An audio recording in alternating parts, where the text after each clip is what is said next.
Aspirés à grande vitesse dans une conduite sous-marine de 76 cm tapissée de pétrole, 5 hommes ont été plongés dans un cauchemar éveillé inimaginable, un désastre filmé par une caméra GoPro qui révélera une vérité glaçante dont un seul a survécu pour témoigner.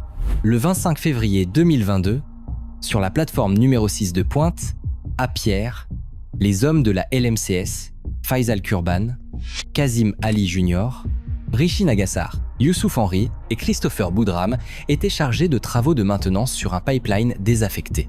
Ce pipeline appartenait à la Paria Fuel Company, une compagnie pétrolière publique de Trinité et Tobago. Il s'agissait d'une conduite en forme de U de 76 cm de diamètre, qui longeait le fond marin. Sa fonction était de transporter le pétrole du poste 6, où les navires déchargeaient leur cargaison, vers le poste 5, la raffinerie. Bien que le travail comportât des risques, l'équipe de plongeurs de 5 personnes était bien préparée et expérimentée. L'équipe installa un tube à air à l'intérieur d'une cloche de plongée, une structure unique en forme de cube de 4 mètres. Cette installation offrait un espace de travail sec à l'équipe de maintenance de la LMCS. La LMCS avait installé cette structure cubique au-dessus du pipeline au poste 6 afin de déplacer l'eau de la zone de travail. Le cube créait une poche d'air sous pression qui expulsait l'eau de mer, aménageant ainsi un espace de travail adéquat. Une fois prêt, cet espace permettait à l'équipage de retirer son équipement de plongée et d'utiliser ses outils en toute sécurité pour accomplir leurs tâches essentielles. Sans aucun doute, ils avaient effectué cette procédure des centaines de fois. Alors que les 5 plongeurs expérimentés accomplissaient leurs tâches, tout semblait être la routine habituelle. Jusqu'à ce que tout bascule. L'entreprise avait installé un bouchon gonflable 2 semaines auparavant pour protéger le pétrole du pipeline et prévenir toute contamination. La conduite n'était pas alors en service, bien qu'elle pût être activée en cas de besoin. L'industrie appelle ces sections des bras morts, et elles ne sont pas sans risque. Bien qu'il s'agisse d'une procédure standard, le processus exige une planification rigoureuse, une évaluation des risques liés au procédé et une surveillance étroite. Une planification et des discussions intenses peuvent prendre des jours, voire plus, pour préparer des travaux de maintenance de cette nature. Malheureusement, cela signifiait probablement que la compagnie pétrolière n'était pas disposée à garantir une opération sûre. Mais, comme la plupart des employés, les 5 plongeurs suivaient les ordres. Ils sont descendus vers leur site de travail, ignorant ce qui les attendait. Il s'avère que ces bouchons gonflables sont sous pression, retenant l'air à haute pression de la cloche de plongée et l'air à basse pression à l'intérieur du pipeline. Ces événements ont créé la formule parfaite pour le désastre. Dès qu'Ali Junior tendit une clé à ses coéquipiers dans la cloche de plongée, ils commencèrent à desserrer la valve pour libérer le bouchon. Les 5 plongeurs n'eurent aucun avertissement. Dès la libération du bouchon, la différence de pression transforma l'intérieur du pipeline en un vortex implacable, aspirant sans pitié l'air, l'eau, les hommes et l'équipement dans ses profondeurs. La puissance de la succion était trop forte et un torrent d'eau s'engouffra dans la cloche de plongée, transformant leur sanctuaire en un piège mortel. L'afflux soudain d'eau et la différence de pression libérèrent une force qui tira les hommes et leurs outils dans l'étroit pipeline. En un clin d'œil, ils se retrouvèrent projetés violemment à travers un tourbillon d'eau et de pétrole pendant 90 secondes d'agonie, luttant désespérément pour l'oxygène. Soudain, ils s'immobilisèrent. Ils se ressaisirent et évaluèrent leur position dans la conduite, prenant conscience de la gravité de leur situation. Ils découvrirent que le violent tourbillon d'eau, d'air et de pétrole les avait déposés quelque part dans la ligne où une poche d'air leur permettait de respirer. Le seul survivant, Christopher Boudram, raconte avec vivacité ce qui s'est passé. Leur lutte pour la survie ne faisait que commencer. Les hommes étaient piégés à l'intérieur d'un pipeline de pétrole de 365 mètres de long, désorientés, blessés et en proie à une terreur absolue. Au milieu de ce chaos et de cette peur, ils tentèrent de communiquer et de se soutenir mutuellement. Cependant, la réalité de leur situation anéantissait tout espoir de survie. La GoPro qui les avait accompagnés pour cette plongée enregistra chaque seconde de leur calvaire, capturant la terreur absolue et les bruits de leur lutte acharnée pour la vie. Chris crut initialement qu'ils avaient été projetés tête la première dans le pipeline et qu'ils devraient donc ramper à reculons pour en sortir.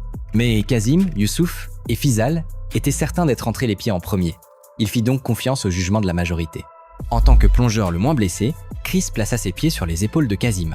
Il demanda ensuite à Kazim de rassembler le reste du groupe et à Faisal de pousser tout le monde, car il se trouvait à l'arrière. Liés ensemble comme une chaîne, Chris en tête, ils commencèrent à tenter de sortir du pipeline. Se frayer un chemin à travers d'épais résidus de pétrole glissant dans une obscurité totale était insupportable. Des os cassés, des yeux et une gorge en feu, et un inconfort extrême les accablait. Leur progression était atrocement lente et la fin était introuvable. Les hommes continuaient de prier et d'avancer au mieux de leur capacité. Ils finirent par tomber sur 2 bouteilles d'oxygène, leur détendeur toujours fixé. Chris informa les hommes que respirer l'air à l'intérieur du pipeline pourrait les rendre délirants et nauséeux. Il leur conseilla de prendre de petites gorgées du réservoir par intermittence pour maintenir de l'oxygène pur dans leur système. Bien qu'ils aient trouvé des bouteilles d'oxygène, le niveau de l'eau montait à mesure qu'ils progressaient. Christopher remarqua que certains membres du groupe luttaient pour respirer et souffraient de diverses blessures. D'autres étaient bloqués et incapables de bouger. Il décida de vérifier à quel point l'eau monterait s'il continuait. Chris fit une horrible découverte. Le segment suivant du pipeline était entièrement sous l'eau et avec seulement 2 bouteilles d'oxygène pour 5 individus, il n'était pas sûr de continuer plus loin. Chris savait que s'ils tentaient de passer ensemble, ils paniqueraient et pourraient potentiellement s'entretuer. Sachant cela, Chris dut prendre la décision la plus difficile de sa vie. Il devait continuer seul pour chercher de l'aide pour tous. Chris se prépara à annoncer la nouvelle aux autres. Après leur avoir expliqué la situation, ils convinrent que c'était leur seule chance et donnèrent à Chris l'une des bouteilles d'oxygène. Chris promit qu'il obtiendrait de l'aide et reviendrait pour eux. Kazim supplia Chris de rester avec eux et même s'il finit par accepter, il ne put se résoudre à lâcher le pied de Chris. Chris fut contraint de tirer et de dégager son pied de celui de Kazim. Puis il partit. Toujours pas entièrement sûr d'aller dans la bonne direction et de la quantité d'air qui lui restait dans la bouteille, il nagea à travers la section submergée, la bouteille devant lui, espérant trouver rapidement une autre poche d'air. Le pipeline entier comportait des sections inondées, et certaines contenaient des poches d'air. Après avoir lutté pour avancer sous l'eau, il réalisa que son oxygène s'épuisait, d'après la qualité de l'air qu'il respirait. Ses instincts de plongeur en alerte maximale, il respira le dernier air de sa bouteille. Comme si le destin était intervenu, sa bouteille heurta un autre objet métallique devant lui. C'était une autre bouteille d'oxygène. Il tenta rapidement de trouver le détendeur de cette nouvelle bouteille. Après avoir tâtonné dans l'obscurité totale, il le trouva enfin, mais le détendeur n'avait pas d'embout buccal, alors il le poussa entièrement dans sa bouche. C'était comme boire de l'huile moteur périmée d'une vieille voiture. Sa bouche était recouverte de boue huileuse. Il réussit à prendre une respiration de soulagement grâce à la bouteille. Il savait qu'il ne pouvait pas s'arrêter et continua de toutes ses forces, incertain de sa propre survie.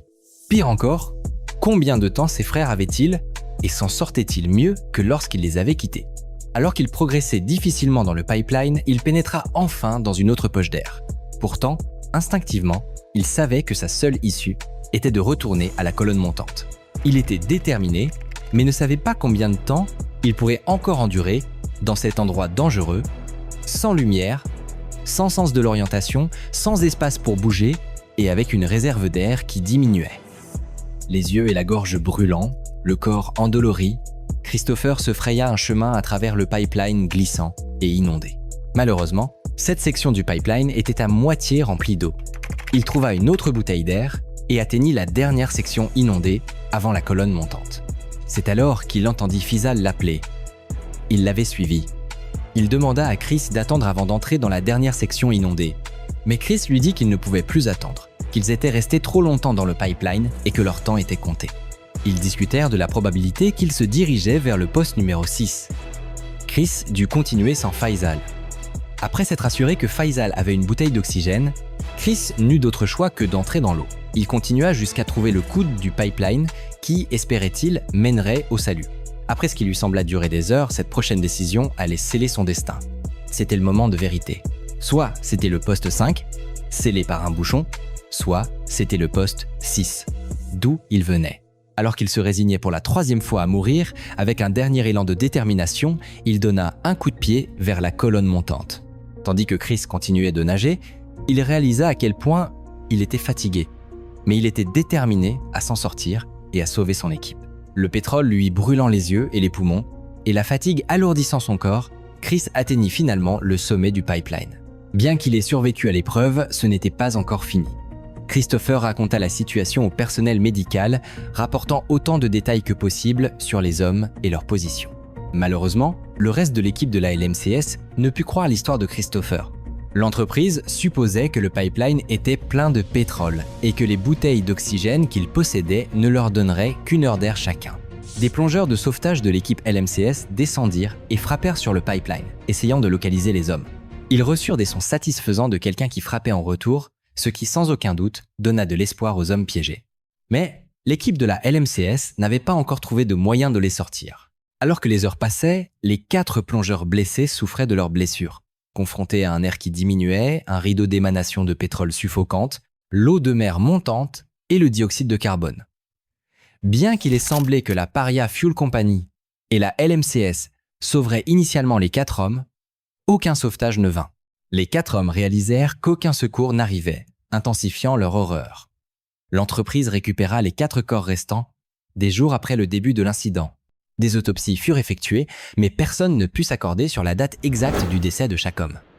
Les autorités décidèrent qu'ils avaient survécu jusqu'au samedi, mais certains spéculèrent que l'un d'eux avait enduré jusqu'au lundi. Les autorités lancèrent une commission d'enquête à Trinité et Tobago pour investiguer les circonstances qui menèrent à la tragédie de la plongée de Paria. Christopher Boodram comparut devant la commission pour témoigner de son expérience, racontant les événements déchirants.